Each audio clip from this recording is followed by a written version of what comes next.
ချတာခင်ဗျာအိမ်ကြတဲ့မှာဒီကောက်ချရင်ဆုံးပါခင်ဗျာစီလို့ဆုံးပြီမဲရွှေအိမ်မှာဦးချရရင်ပြန်ပြီးတော့လုတ်ပါလေပါ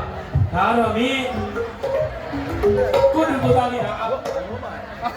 မင်းတို့ကငါတော့ယူဘူးတယ်ဗျာဒါပုံလေးကညီကိုကြီးပြီးတော့ခိုင်းပြီးတော့မှလည်းတက်တယ်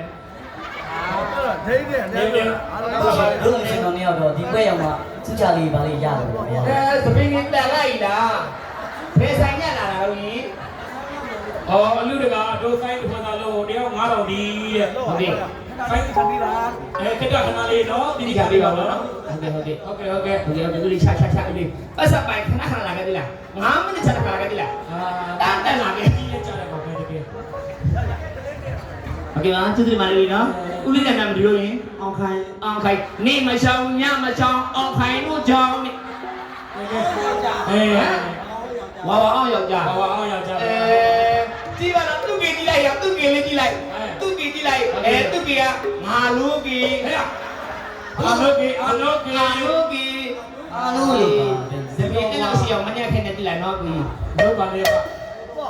ရရင်သွားတော့အာလုတ်ကြီးပါတော့ပြောတော့ညနေတော့တိခါတော့မှာဟုတ်ကဲ့ချီလို့ပြီဘယ်ရလဲ